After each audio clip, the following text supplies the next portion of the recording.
오늘의 데일리 뉴스레터에 오신 것을 환영합니다. 1. 미 상무부 삼성, 하이닉스 관련 긴급 발표. 2. 중국이 절대 갖지 못하는 두 가지죠. 3. 한국, 세계 1위 독점 EUV 장비마저 개발. 한번 진실을 알아봅시다. 미국과 중국의 대결 속에서 한국은 생존의 위기에 처해 있습니다.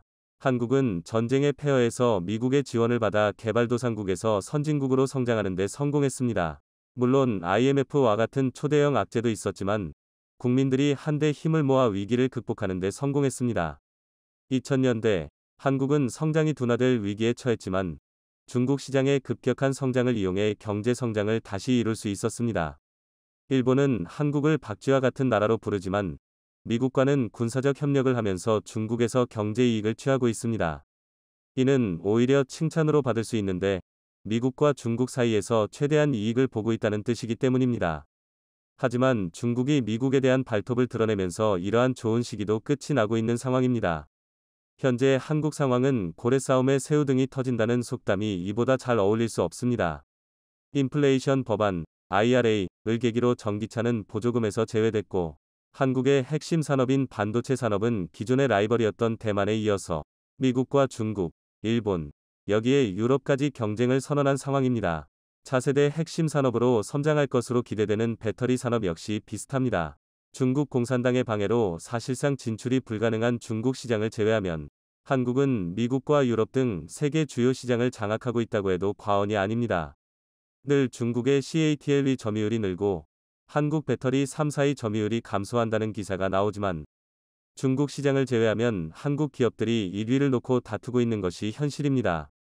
미국은 중국산 원자재를 사용할 경우에 전기차와 배터리를 미국에서 판매하지 못하게 막겠다고 하는데 중국이 원자재 시장을 장악하도록 놔둔 것은 사실 미국입니다. 희토류나 희소금속을 채굴하고 정제하는 과정에서 막대한 환경피해가 발생하는데 이를 모두 중국에게 떠넘겨버린 것입니다. 최근 미국이 IRA를 계기로 자국 내에 공장을 지으라고 압박하면서도 멕시코에 손을 내민 것도 환경오염이 발생할 수 있는 1차 산업은 미국이 아닌 다른 곳에서 하라는 의미이기도 합니다. 최근에는 미국이 중국의 첨단 반도체 장비 수출을 금지하면서 삼성전자와 SK 하이닉스를 견제하려는 움직임을 보이고 있습니다. 최근 미국 상무부 산업안보국은 미국의 첨단 반도체 제품과 기술에 대한 대중 접근 제한 조치 2건을 발표했습니다. 먼저 인공지능, AI과 슈퍼컴퓨터에 쓰이는 반도체 칩의 중국 수출을 제한했고 중국 반도체 생산기업의 미국산 첨단 반도체 장비 판매를 사실상 금지한 것입니다. 중국에서 첨단 산업에 사용할 반도체 수출을 막음으로써 인공지능이나 슈퍼컴퓨터 등 차세대 기술 개발을 막고 중국이 목표로 하는 반도체 자체 생산까지 막겠다는 계획입니다. 상무부의 조치로 인해 미국 기업들은 18나노 이하 D램과 128단 이상 낸드 플래시, 핀팻 또는 가팻, GAAFET 등 비평면 트랜지스터 구조의 16나노미터 로직 반도체와 14나노미터 이하 로직 반도체 기술 및 생산 장비의 수출을 할 수 없게 됩니다. 삼성전자와 SK하이닉스 두 기업은 중국에 공장을 가지고 있고 꾸준히 투자를 진행해 왔습니다. 그런데 미국이 중국의 장비 수출을 막아버리면 지금까지 한 투자금을 모두 날릴 수도 있게 됩니다. 여기에 미국은 반도체 지원법을 발표하면서 미국 정부의 지원금을 받은 기업은 중국과 거래를 금지한다고 발표했습니다. 바이든의 방한 당시 미국의 투자를 약속한 삼성전자가 규제 대상이 될 수밖에 없는 상황입니다. 이 상황에서 정부의 역할은 무엇보다도 중요합니다. 한국 기업들의 이익을 지키는 것이 곧 국가와 국민의 이득으로 이어지기 때문입니다. 다행히 정부의 노력과 기업들의 로비를 통해 삼성전자와 SK하이닉스는 이번 중국 수출 규제에서 제외되는 모습입니다. 한국 정부가 미국과 사전 협의를 통해 중국 내에서 운영 중인 한국 공장의 생산에 차질이 없도록 장비 공급을 보장받았다는 것입니다. 상무부는 미국 기업의 중국 수출 제한 조치를 발표하면서 외국 기업은 개별 심사를 통해 슈퍼컴퓨터 등 첨단 기술 연구개발에 영향을 미치지 않는 선에서 조건에 해당하는 장비와 부품 교체를 위한 수출은 허용한다고 밝혔습니다.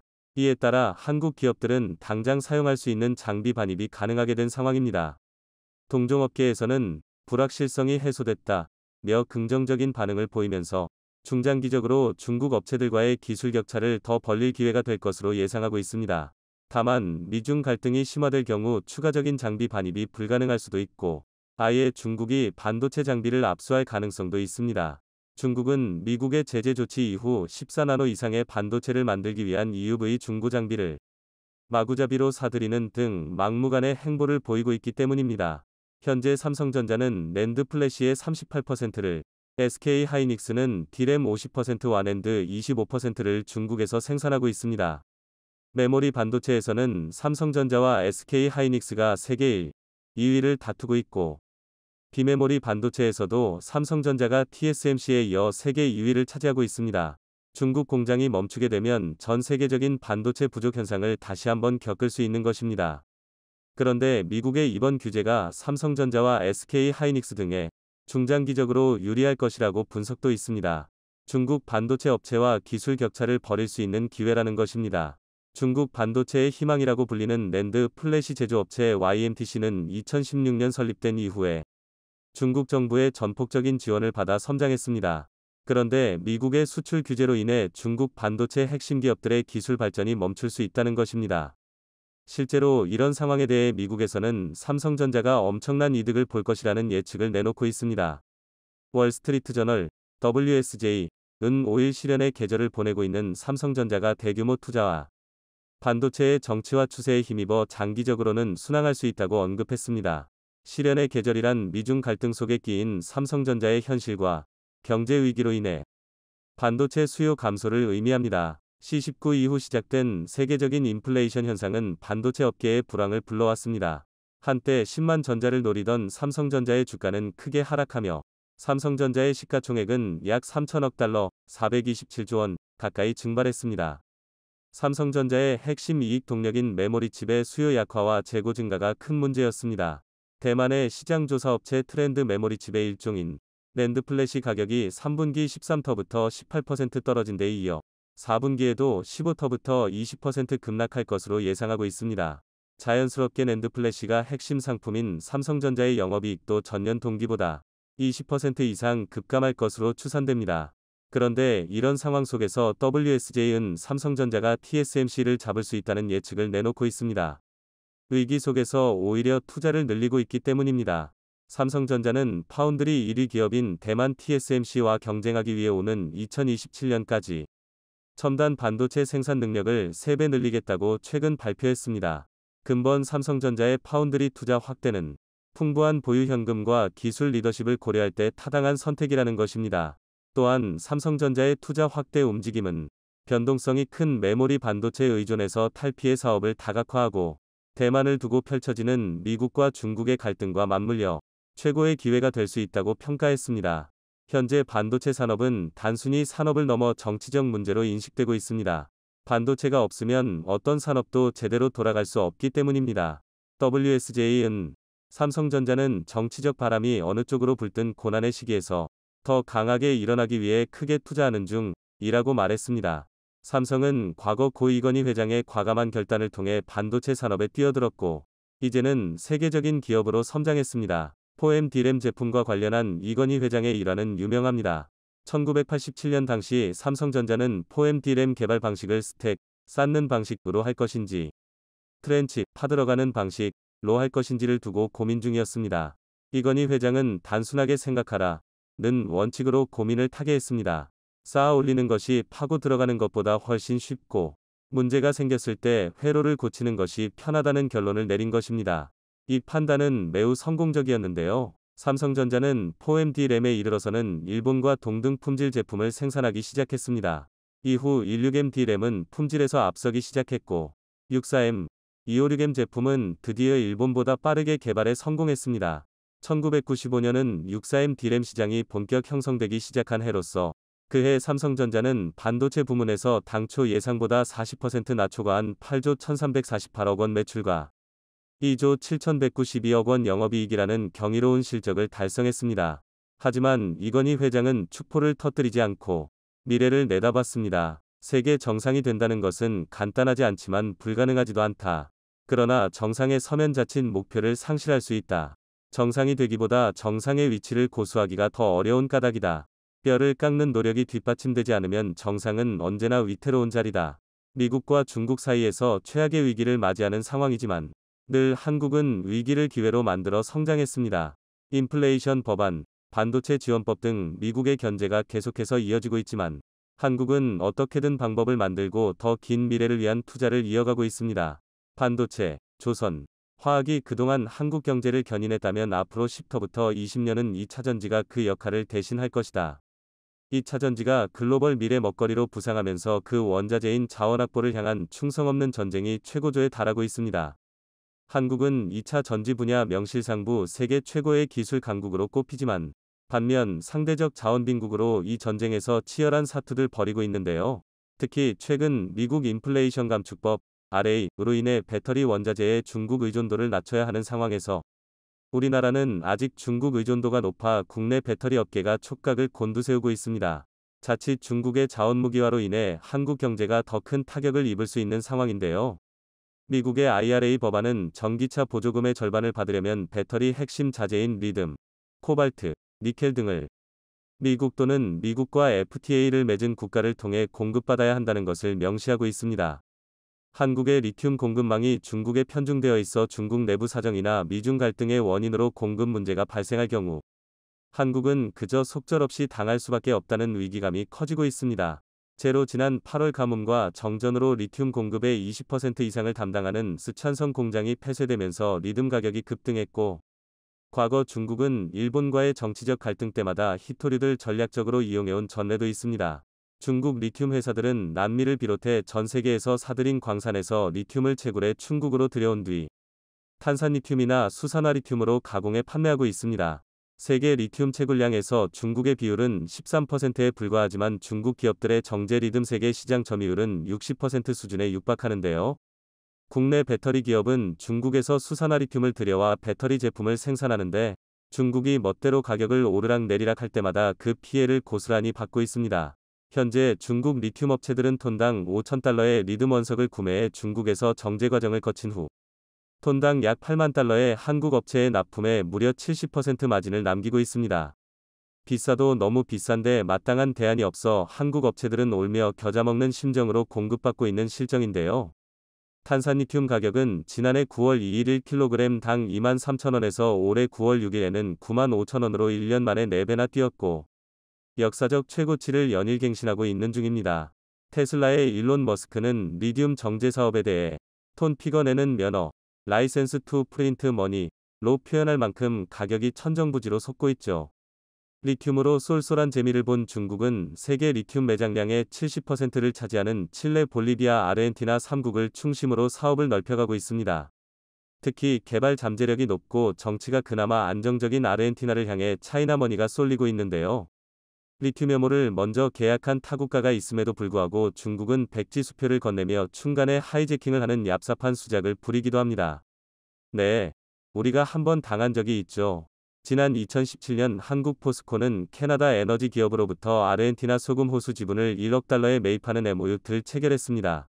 하지만 이사회에서 투자 안건이 통과되는 동안 중국 업체는 5톤을 얹어 가로채 갔는데요. 이런 방식으로 아르헨티나의 소금 호수의 상당수가 중국 손아귀로 넘어가고 있는 추세입니다. 이런 상황 가운데 한국 포스코그룹은 대대적인 반격에 나서고 있습니다. 지난 2018년에 선제적으로 아르헨티나 옴브레 무예르토 리튬 염호를 인수한 것인데요. 당시 중국 업체들도 이 호수를 탐내고 있었으나 매장량이 많지 않을 것이란 자체 판단하에 생산성 문제로 인수에 참여하지 않았습니다. 실제로 2020년 말 미국 글로벌 염수 리튬 전문 컨설팅 업체인 미국 몽고메리사는 옴브레 염호 매장량이 220만 톤에 불과하다고 분석하였죠. 포스코가 인수할 당시만 해도 한국의 언론과 여론은 그닥 좋지 못했던 것도 사실입니다. 얼마 있지도 않은 리튬 호수에 너무 거금을 투입한 것 아니냐는 의견이었죠. 이렇게 저렇게 어찌됐든 중국 업체를 제치고 옴브레 염호를 가져오게 되었는데요. 글쎄 이 염호의 매장량이 알고 보니 기존 추정치보다 무려 6배나 더 많았던 것이 밝혀지면서 초대박 잭팟을 터뜨리게 된 것입니다. 잭팟이라는 표현이 사실 맞지 않은 것이 우연의 결과가 아닌 한국인 특유의 끈질긴 도전정신으로 이루어낸 성과이기 때문입니다. 염호는 소금호수라는 명칭과 달리 지하에 리듬을 함유한 염수가 매장돼 있는 곳입니다. 수백 m 깊이로 구멍을 뚫어 뽑아 올린 지하 염수들 사용하는데요. 일반적으로 세계 대부분의 업체들은 지층이 쉽게 뚫릴 수 있는 깊이까지만 탐사하고 있습니다. 비용도 비용이고 더 깊게 뚫으려면 그만큼 더 높은 기술력도 요구되기 때문이죠. 옴브레 염호의 이전 소유업체도 120M까지 시추하다 지층에서 염수 매장량도 적고 유량 염수를 뿜어낼 수 있는 기반도 가지지 못해 시간 낭비라는 결론하에 더 파내려가지 않았죠. 그들이 틀린 것은 아닙니다. 누구나 다 그렇게 하니까요. 그저 정석대로 진행한 것인데요. 그러나 한국 기술진들은 새로운 발상으로 다가갔습니다. 생활용수를 찾는 과정에서 선상지에 있는 판물을 발견하며 집안 아래 전부가 염호로 가득 채워져 있을 것이란 발상을 해낸 것인데요. 그렇게 120M 시추를 넘어 600M까지 내려간 순간 예상은 적중했습니다. 기존 220만 TW 매장량이 아닌 1350만 TW 리듬이 매장되어 있었던 것이죠. 죽음의 사람들이라는 뜻을 지닌 옴브레 무에르토에서 새로운 희망이 생겨난 것입니다. 중국이 배 아파하는 소리 여기까지 들리는데 옴브레 염호의 리듬 농도는 무려 평균 921mILLIGRRMPERLITER을 기록하며 리튬 함유량이 아르헨티나 염호들 가운데 최고 수준으로 평가받고 있고 마그네슘, 칼슘 등 불순물 농도는 상대적으로 매우 낮아 세계 최고의 생산성을 지닌 것으로 드러났습니다. 또한 포스코가 자체 개발한 염수리튬 추출 기술은 타의 추종을 불허하는 기술력의 완성체로 불리는데요. 관계자에 따르면 일반적인 용법인 자연증발법은 염수를 2년이라는 장시간 동안 초고농도로 농축해 리듬을 생산하는 반면 포스코형 기술을 활용하면 농축 기간이 단 3개월밖에 걸리지 않는다며 농축 기간이 짧은 만큼 농축에 필요한 폰드 면적도 작고 리듬 회수율도 자연증발법보다 높다고 했습니다. 또한 세계 최고의 리튬 제조 기술을 보유하고 있는데 중국을 비롯한 다른 리듬 회사는 염수 100을 투입해 리튬 1을 생산한다면 포스코는 염수 60으로 리튬 1을 생산할 수 있습니다. 담수 사용량도 다른 회사 대비 5분의 1에 불과한 것이죠.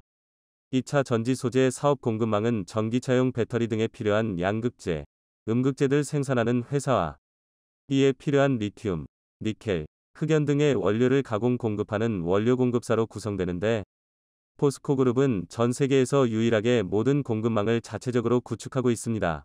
2차 전지 산업은 한국의 미래 경제를 책임질 새 산업으로 떠오르고 있고 향후 20년 동안 반도체가 했던 역할을 배터리가 수행할 것으로 기대되는 상황이죠.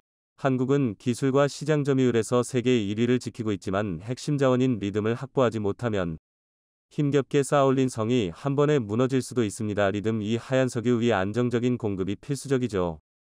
우리는 현재 사용하는 리튬의 최소 90%를 수입에 의존하고 있지만 아르헨티나 소금 호수에서 생산되는 리튬을 공급받으면 2024년 우리나라의 리튬 자급률을 100%에 이를 수 있게 됩니다.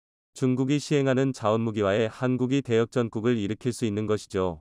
막대한 돈으로 히토류 니켈 리튬 등 해외 자원까지 싹쓸이하는 중국에게 우리가 보여줄 수 있는 차별성은 바로 기술력과 신뢰입니다.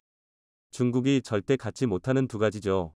한편 10월 4일 아르헨티나에서 놀라운 소식이 전해졌습니다. 포스코의 아르헨티나 염호 리튬 개발과 관련해 아르헨티나 카타마르카주와 살타주 사이 체결한 염호 개발 협정이 상원에서 통과된 것인데요. 이게 뭐길래 놀랍기까지 하냐 하실 수 있는데 옴브레 염호가 두 지방정부의 경계선에 위치해 있어 그동안 작업권을 두고 치열하게 공방을 펼쳐왔습니다. 아르헨티나는 연방공화국으로 23개의 주와 자치시 한 개로 구성되어 있으며 각 주마다 스스로의 주기를 사용하며 완전한 자율성을 보장받고 있습니다. 이에 각 주마다 서로 얽히고 설킨 크고 작은 문제들이 많은데요. 특히 광산, 염호 등 천연 자원이 풍부한 카타마르카주와 살타주는 이 소유권을 두고 경계 분쟁의 갈등이 극심합니다. 한국 포스코는 양쪽을 모두 설득하기 위해 다방면으로 노력했는데요. 참 뭐하나 쉽게 되는 것이 없다는 것을 다시 한번 느낍니다. 포스코는 환경보호와 일자리 창출 및 수익 분할을 통해 카타마르카와 살타 사이 처음으로 공동 개발 협정을 이끌어냈습니다. 지역 매체에서는 포스코의 역할이 컸다고 평가하고 있죠. 라울 자릴 카타마르카 주지사는 SNS를 통해 역사적인 합의를 했다.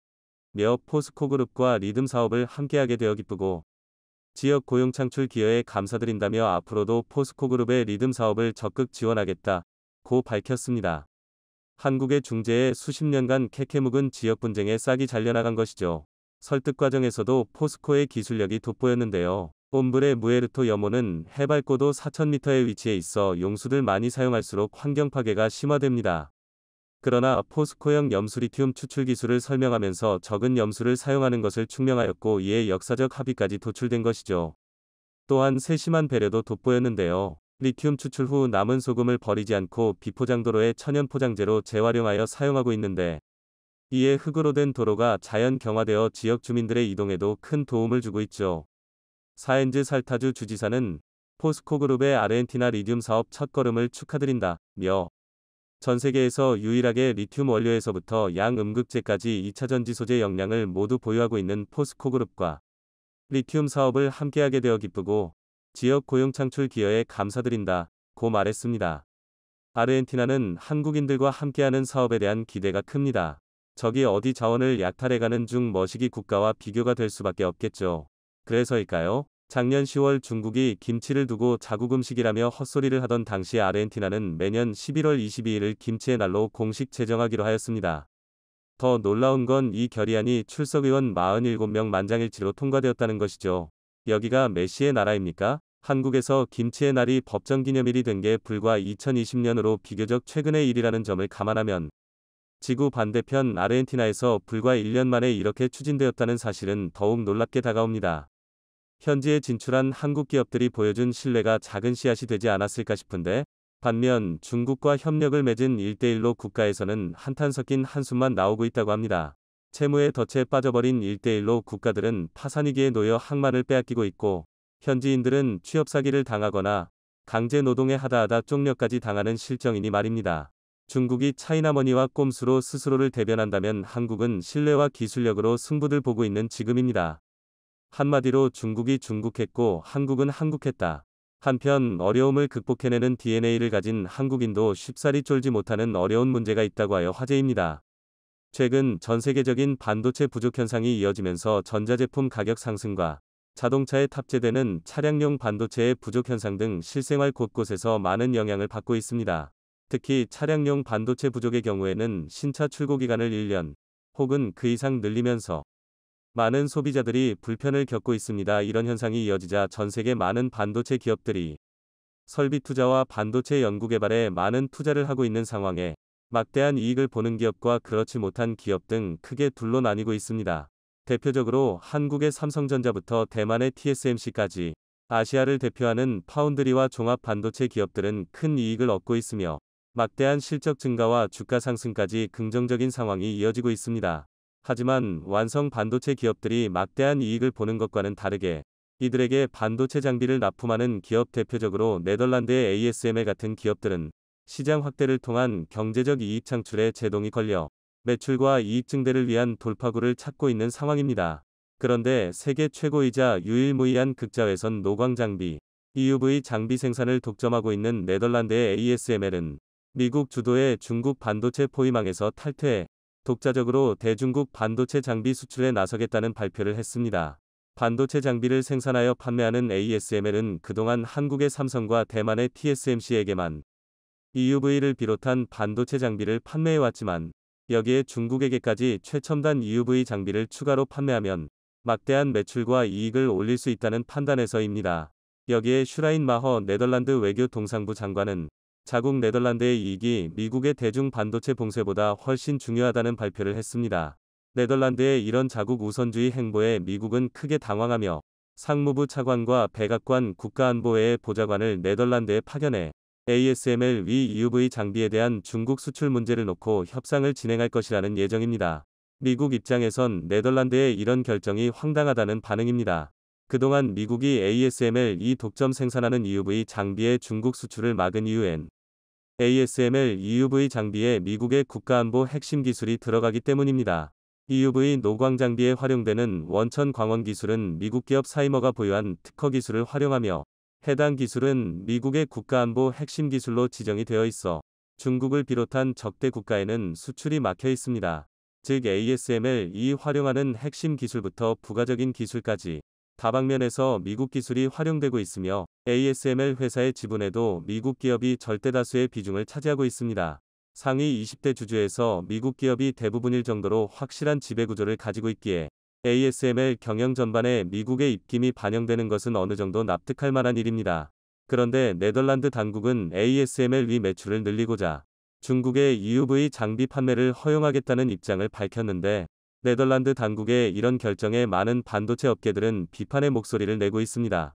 먼저 중국의 EUV 장비 판매를 결정한 핵심 논리는 중국의 EUV를 추가적으로 판매해 ASML 매출을 늘리려는 계획이었지만 이런 계획이 처음부터 불가능한 이유는 ASML EUV 장비는 1년 동안 생산할 수 있는 대수가 40대가량으로 정해져 있고 한국의 삼성과 대만의 TSMC가 EUV 장비를 전부 독식해 더 팔고 싶어도 팔 수가 없는 상황입니다. 즉 ASML 측에서 EUV 장비를 만드는 족족 한국과 대만의 반도체 기업들이 구매하는데 중국에게 판매한다는 것은 ASML 위 추가적인 매출을 발생시키는 것이 아니리 단순히 한국과 대만에 공급될 물량을 줄여서 중국으로 가는 물량을 늘리겠다는 내용입니다. 여기서 네덜란드 측의 의도는 명확합니다. 미국 주도의 대중 반도체 제재에 동참하게 하려면 그만한 보상을 네덜란드 자신들에게 달라는 것입니다. 물론 여기엔 극자외선 노광 장비, EUV 장비를 세계에서 유일하게 만들 수 있는 ASML과 네덜란드의 자신감이 깔려 있습니다. 하지만 ASML 위 EUV 장비에 탑재되는 렌즈와 광학 장비는 독일 기업에서 납품하고 있으며 광원조사 장치와 핵심 부품들은 미국에서 납품되고 있습니다. 즉 이 말은 핵심 기술과 부품만 있다면 네덜란드 ASML이 아니라 다른 기업들도 EUV 장비를 충분히 생산해낼 수 있다는 것입니다. 여기에 삼성전자의 움직임이 심상치 않습니다.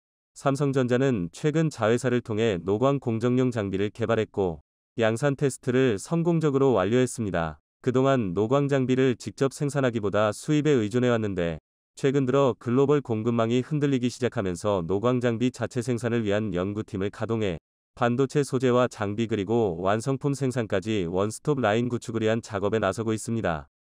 그런데 최신 미세 공정을 위해선 일반적인 노광 장비가 아니라 ASML이 생산하고 있는 극자외선 노광 장비 EUV가 필요한데요.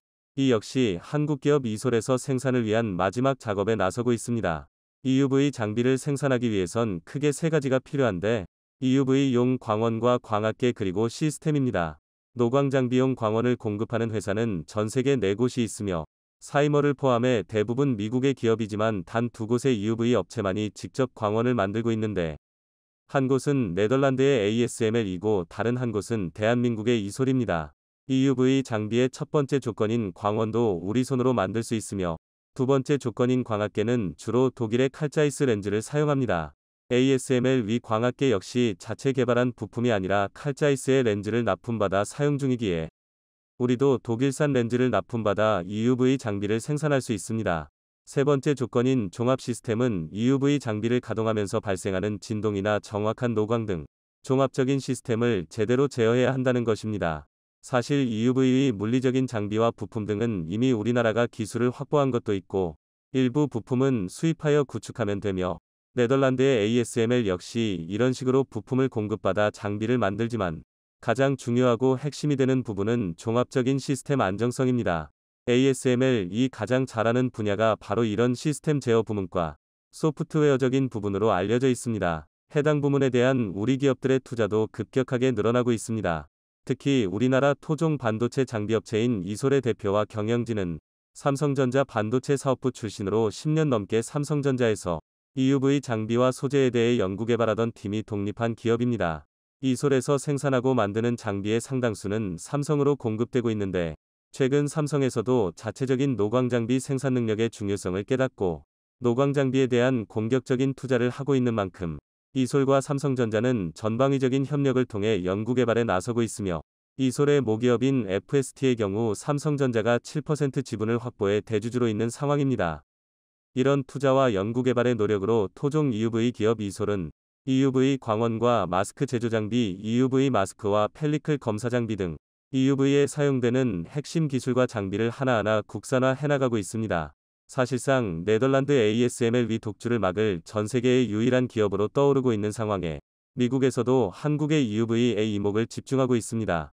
우선 미국은 이번에 네덜란드가 중국과 반도체 동맹을 추진하자 이를 모두 손절하면서 한국의 반도체 기업들을 더욱 지원하고 있습니다.